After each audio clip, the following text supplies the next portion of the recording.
Hai, Assalamualaikum. Bertemu aku kembali Red Devils. Memandangkan game Brighton dengan Brentford ni kena postpone disebabkan varian terbaru yang melanda di seluruh negara sekarang ni, aku rasa kita sebagai fans pun agak disappointed sebenarnya sebab game tak berjalan seperti biasa. Apatah lagi orang lain termasuk aku yang main FPL pun hilang points yang agak banyak, geng. Tapi apa-apa pun kita sini harapkan player kita cepat sembuh daripada COVID-19 ni.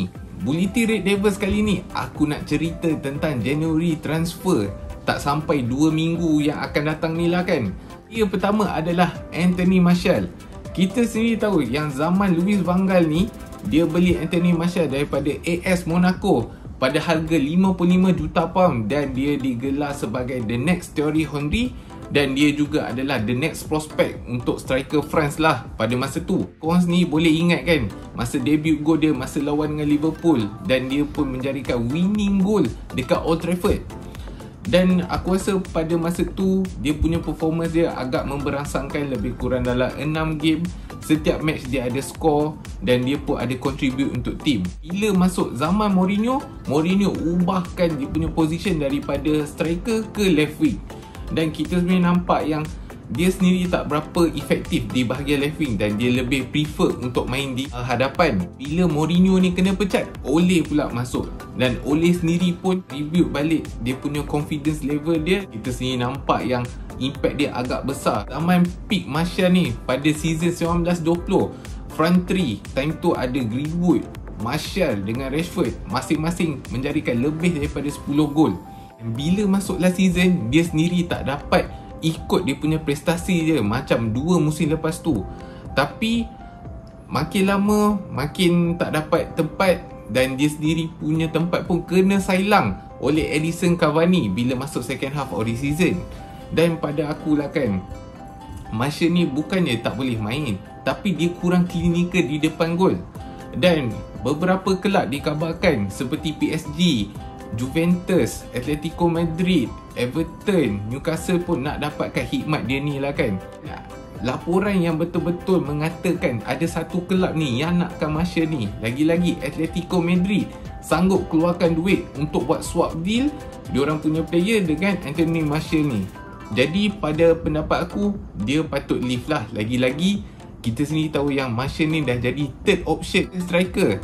Dia nak tebus starting line up pun tak boleh, lagi-lagi ada CR dengan Cavani dekat atas dia. So memang tak ada chance lah dia nak tebuk untuk first team tu. Player kedua adalah Edinson Cavani. Bila masuk second half of the last season yang Martial ni betul-betul out of form, Cavani ni slowly masuk dalam starting line up dan dia sendiri pun telah menjadikan lebih daripada 10 gol dan dia bawa kita punya team masuk ke Europa League final.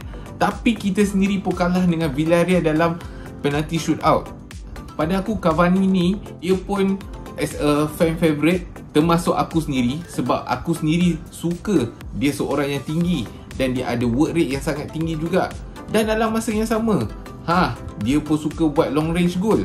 Dan aku, dia sendiri pun telah bagi satu impact yang agak besar sebenarnya dekat kita punya squad dan kita punya striker, lagi-lagi macam Rashford dan Greenwood ni. Pada aku season ni agak disappointed sebenarnya sebab dia sendiri pun banyak injured dan dia sendiri pun kena COVID juga. Semua orang sendiri nak tengok yang Cavani ni dengan CR bergabung lagi sekali lawan dengan Spurs hari tu. Dia sendiri pun meluahkan rasa tidak puas hati sebab apa? Sebab lack of gameplay dan dia pun tak nak jadi as a second feeder. Sebab kita tahu yang first striker option kita tak lain tak bukan CR. Kelab yang betul-betul nak dapatkan dia masa Januari ni nanti tak lain tak bukan kelab yang agak struggle dari segi financial, iaitu Barcelona. Barcelona sendiri pun nak dapatkan Cavani untuk Januari ni nanti pun sebab nak gantikan replacement untuk Aguero ni. Sebab Aguero pun dah announce yang dia sendiri pun dah retired disebabkan faktor kesihatan dia. Pada aku sendiri, better kita bagikan dia kontrak yang baru daripada kita jual dia sebab dia ni merupakan satu aset juga sebenarnya. Walaupun umur dia dah 35 tahun, tapi dia boleh menjadikan mentor. Lagi-lagi macam Greenwood, Rashford, Amad Diallo. Player ketiga adalah Jesse Lingard. Reputasi Jesse Lingard masa last season dekat West Ham, time tu on loan, dia bagi satu impact yang agak besar dan dia lead team tu masuk ke Europa League.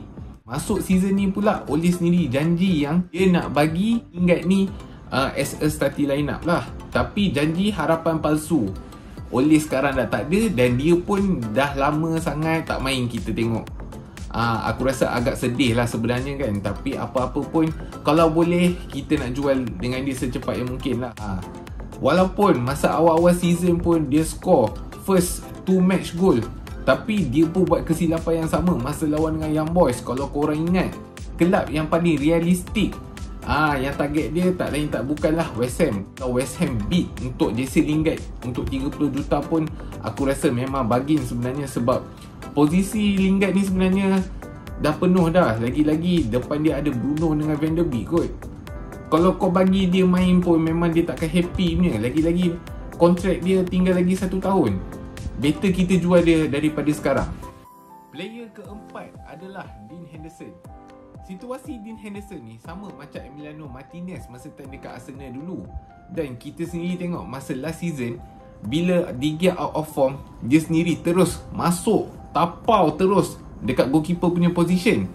Tapi bila masuk season ni, De Gea masuk starting line up balik, tengok dia perform pula. Dan Dean Henderson pun drop terus jadi as a second choice. Yelah, kau last season dah masuk as a first choice, and then season ni kau drop balik second choice. Mesti kau rasa tak puas hati kan, betul tak? Dan pada aku, Dean Henderson ni adalah satu prospek yang agak besar. Lagi-lagi England perlukan satu goalkeeper yang agak potensial untuk lawan dengan Ramsdale, Nick Pope dengan Pickford.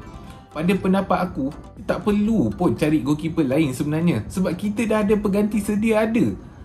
Dean Henderson ni bukannya tak bagus, memang bagus pun. Kalau tengok daripada segi save ke, lebih kurang sama je. Aku rasa Henderson ni dia ambil inspirasi daripada Romero. Tapi aku tak nak situasi Romero ni sama jadi macam Henderson. Kita ambil contoh, kalau MU ni jual Dean Henderson ni, tak kira masa Januari ataupun summer nanti, kita tinggal siapa je ada. Takkanlah kita nak harap Lee Grant dengan Tom Heaton kot. Umur diorang pun dah berapa. Dean Henderson ni muda, kita patut gunakan sedia ada. Kelab yang nak dapatkan Henderson buat masa ni tak lain tak bukanlah Ajax. Sebab Ajax pun baru kehilangan Andre Onana yang telah pergi ke Inter Milan. Apa yang aku harapkan, Rangnick ni boleh lakukan sesuatu untuk Dean Henderson ni, untuk dia maintain dalam klub. Yang terakhir adalah Juan Mata.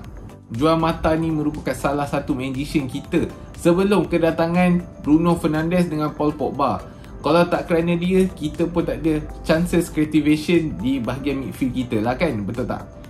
Dan pada aku, sebenarnya kita dah patut jual Mata masa last season. Tapi Ole sendiri pun aku tak faham kenapa kau perlu extend dia punya kontrak. Dan umur dia sendiri pun dah masuk 34. Aku rasa dia dah boleh ikut cara macam David Silva lah yang dah ada dekat La Liga tu.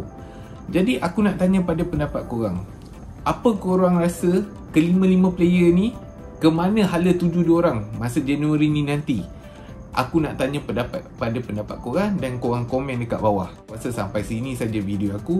Dan kepada sesiapa yang belum subscribe, aku nak minta tolong korang subscribe, like dan share. Dan satu pesanan daripada aku, bila menang dipuji, bila kalah dibenci. So stay tune. Acunya.